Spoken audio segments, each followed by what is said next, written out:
Avant de commencer, n'hésitez pas d'aimer la vidéo si elle vous plaît, et si vous êtes nouveau parmi nous, abonnez-vous et activez la cloche de notification pour ne pas rater aucune de nos prochaines vidéos. Ceci étant dit, c'est parti. Thomas Sankara, né le 21 décembre 1949 à Yako, en Haute-Volta, est mort assassiné le 15 octobre 1987, à Ouagadougou au Burkina Faso.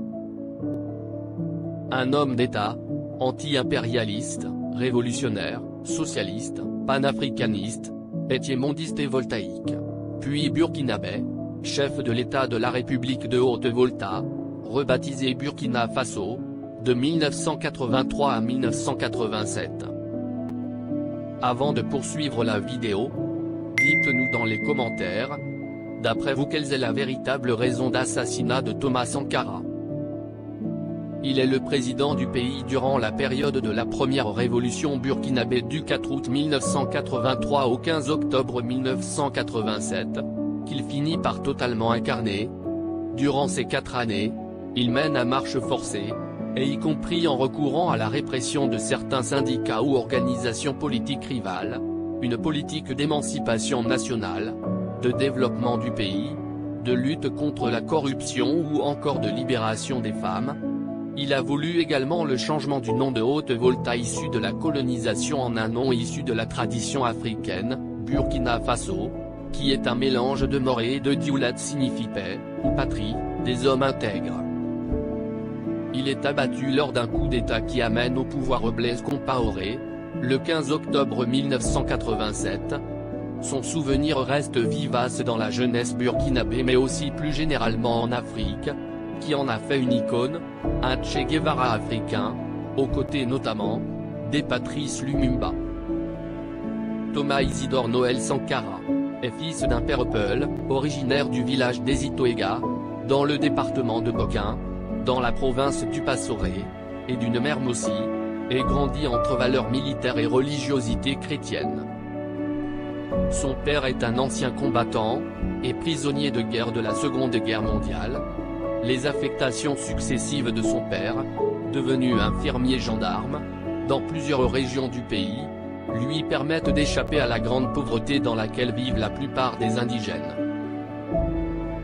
Il fait ses études secondaires d'abord au lycée Ouedzine Koulibaly, d'Ebobo Dioulasso, deuxième ville, et capitale économique du pays, puis de la seconde au baccalauréat, à Ouagadougou, capitale politique du Burkina. Il suit, tout comme Blaise Compaoré, une formation d'officier à l'école militaire interarmes, EMIA, de Yaoundé au Cameroun, puis à l'académie militaire d'Antsirab, à Madagascar où il étudie les sciences politiques, l'économie politique, le français et les sciences agricoles, et devient en 1976 commandant du CNEC, le Centre national d'entraînement commando. Situé à Pau, dans la province du Naouri, à 150 km au sud de la capitale. La même année, ils prennent part à un stage d'aguerrissement, au Maroc. Ensemble, ils fondent leur groupement des officiers communistes, ROC, dont les autres membres les plus connus sont, Henri Ziango, Boukari Kaboré, Blaise Compaoré, Iti Jean-Baptiste, Boukari Lingani. Durant ses études à Madagascar, il assiste en 1972 à la révolution qui conduit à la fin du régime de Philibert Tsiranana. Cela l'amène à concevoir l'idée d'une révolution démocratique et populaire. De retour en Haute-Volta en 1973 avec le grade de sous-lieutenant, il est affecté à la formation des jeunes recrues. Il s'y fait remarquer par sa conception de la formation militaire dans laquelle il inclut un enseignement sur les droits et les devoirs du citoyen. Insistant sur la formation politique des soldats, sans formation politique patriotique, un militaire n'est qu'un criminel en puissance, a-t-il coutume de dire, en 1974. Il s'illustre militairement lors de la guerre avec le Mali, ce qui lui donne une renommée nationale. Capitaine, il crée ensuite une organisation clandestine avec d'autres officiers, se rapproche de militants d'extrême gauche et fait de nombreuses lectures.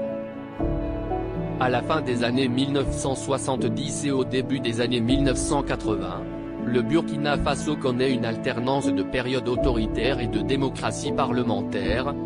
Les personnalités politiques sont coupées de la petite bourgeoisie urbaine politisée, et cette scission est renforcée par des scandales financiers.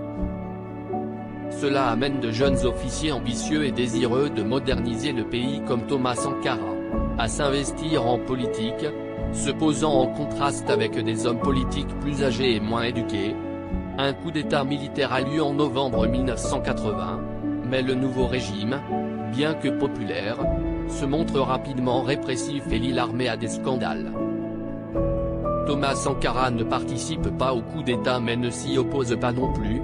Populaire, il est nommé en septembre 1981, secrétaire d'État à l'information dans le gouvernement du colonel Saïd Gerbo, avant de démissionner en réaction à la suppression du droit de grève, déclarant le 21 avril 1982, en direct à la télévision, « Malheur à ceux qui bâillonnant le peuple ». Il est alors dégradé, et chassé de la capitale. Le 7 novembre 1982, un nouveau coup d'État porte au pouvoir le médecin militaire Jean-Baptiste Ouédraogo. Plus tard, ce dernier assurera que le coup d'État avait été préparé au seul profit de Thomas Sankara, mais que ce dernier avait décliné l'offre au dernier moment. On l'avait donc choisi, contre son gré, parce qu'il était l'officier le plus ancien dans le grade de commandant. Sankara devient Premier ministre en janvier 1983, d'un Conseil de salut du peuple, CSP, position acquise grâce au rapport de force favorable au camp progressiste au sein de l'armée. Il se prononce ouvertement pour la rupture du rapport néocolonial, qui lie la Haute-Volta à la France. Lorsque le peuple se met debout, l'impérialisme tremble. L'impérialisme qui nous regarde est inquiet. Il tremble. L'impérialisme se demande comment il pourra rompre le lien qui existe entre le CSP, le gouvernement, et le peuple. L'impérialisme tremble. Il tremble parce qu'ici à Ouagadougou, nous allons l'enterrer. Il poursuit sur cette ligne en invitant, en avril, le dirigeant libyen Mouammar Kadhafi. Le 17 mai, il est limogé et mis en résidence surveillée, peut-être sous la pression de la France. Des manifestations populaires soutenues par les partis de gauche et les syndicats contraignent le pouvoir à libérer Sankara. Le 4 août 1983, la garnison insurgée de Pau arrive à Ouagadougou, accompagnée d'une foule en liesse. Ce nouveau coup d'État consacre la victoire de l'aile progressiste de l'armée menée par le capitaine Thomas Sankara, qui est placé à la présidence du Conseil national révolutionnaire. Il constitue un gouvernement avec le Parti africain de l'indépendance et l'Union des luttes communistes, reconstruite, ULCAR.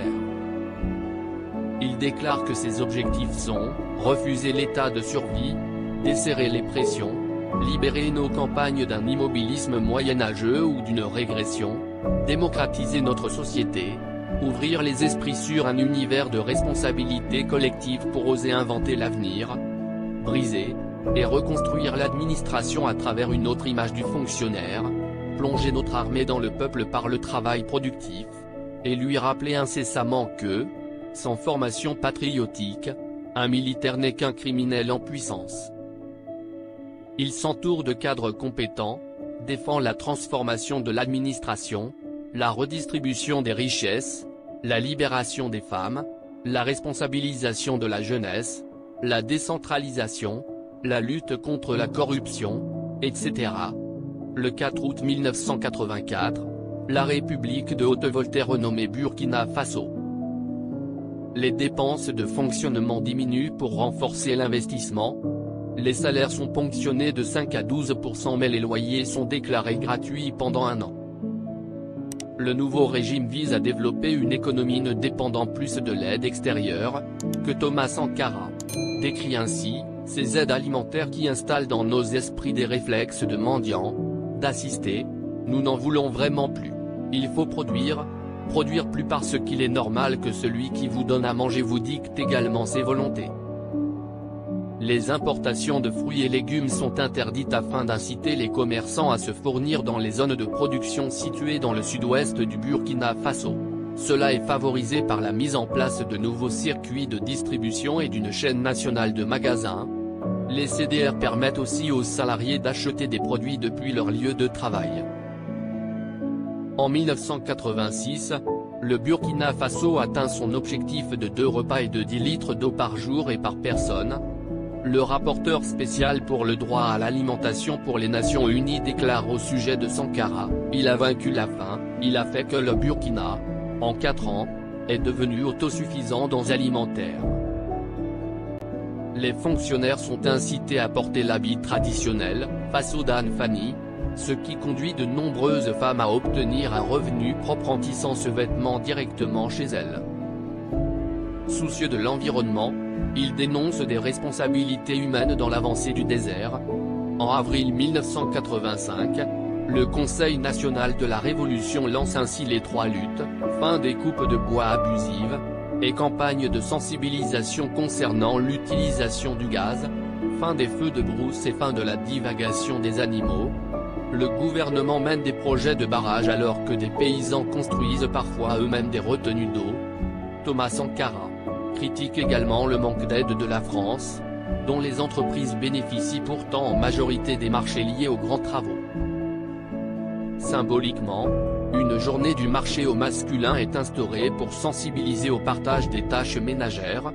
Sankara avance aussi l'idée d'un salaire vital, prélevé à la source d'une partie du salaire de l'époux pour le reverser à l'épouse. Il met fin à la dot, et au lévira, qu'il considère comme une marchandisation des femmes. Il met aussi un terme au mariage forcé en instaurant un âge légal, interdit l'excision, et tente de s'opposer à la prostitution, et à la polygamie. Au niveau international, il critique les injustices de la mondialisation, le système financier, l'importance du Fonds monétaire international, et de la Banque mondiale, et le poids de la dette des pays du tiers-monde. Le Burkina Faso ne contracte ainsi pas de prêt avec le FMI, dont il rejette les conditions. Thomas Sankara considère en effet ce système comme un moyen de reconquête savamment organisé de l'Afrique, pour que sa croissance et son développement obéissent à des paliers, à des normes qui nous sont totalement étrangers.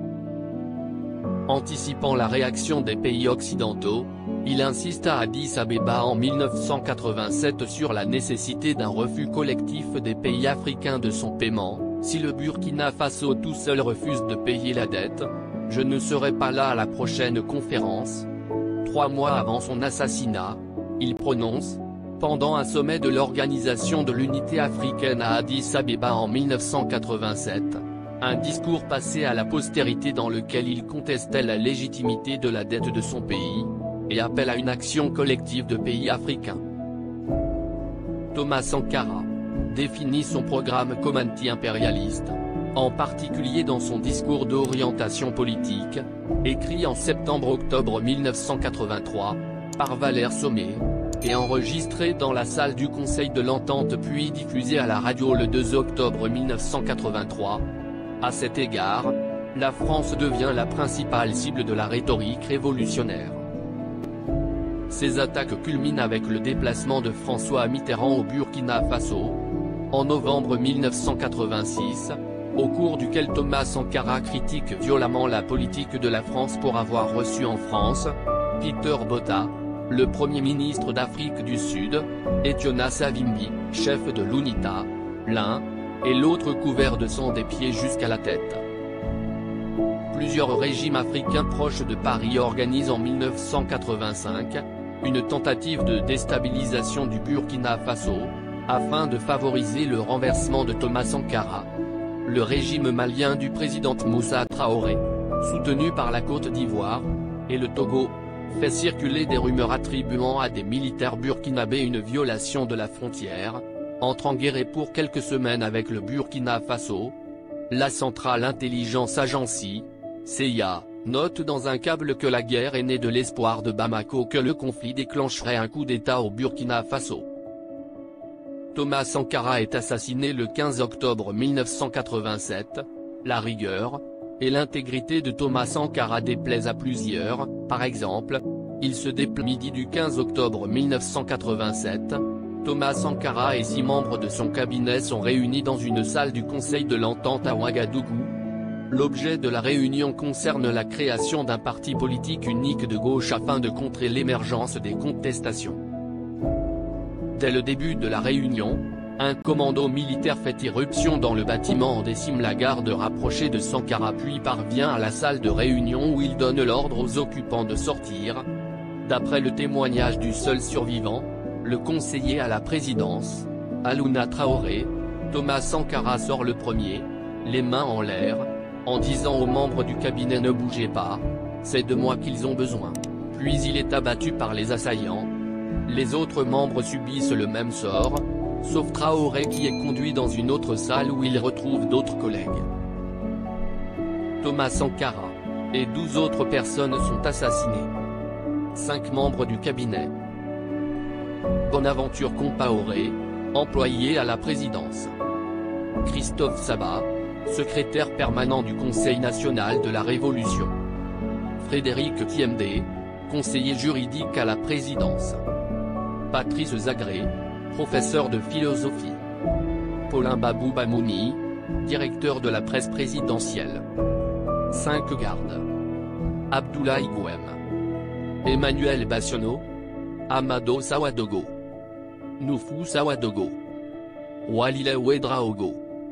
Ainsi que le gendarme Patenema Soré, et Dersom Diaye le chauffeur de Thomas Sankara. Au soir du coup d'État, un communiqué lu à la radio annonce la dissolution du Conseil national de la Révolution et la démission du président Sankara, remplacé par Blaise Compaoré. La même nuit, Thomas Sankara et ses camarades sont enterrés sans tombe, au cimetière de Dagnoen à Ouagadougou, par une vingtaine de détenus réquisitionnés pour l'occasion. Plus tard, de simples tombes, en ciment sont édifiées. Plusieurs jours après, le certificat de décès de Sankara, publié dans la presse, indique qu'il est décédé de mort naturelle. Son frère d'armes, Blaise Compaoré, qui lui succède à la tête du Burkina Faso, est soupçonné d'être le principal responsable de son assassinat. Le 14 mai 2015, pour la première fois depuis 2007, Mariam Sankara, de retour à Ouagadougou, après le renversement de Blaise Compaoré pour être entendue par le juge chargé d'enquêter sur la mort de son mari, est accueillie par plusieurs milliers de personnes. Des doutes subsistent sur le lieu véritable de la sépulture de Sankara, et en mai 2015, un juge burkinabé ordonne l'exhumation de corps du cimetière de Dagnoen pour déterminer s'il s'agit de Sankara, et quelles sont les conditions de sa mort. C'est tout pour aujourd'hui, nous attendons vos réactions aux commentaires, et on se dit à la prochaine.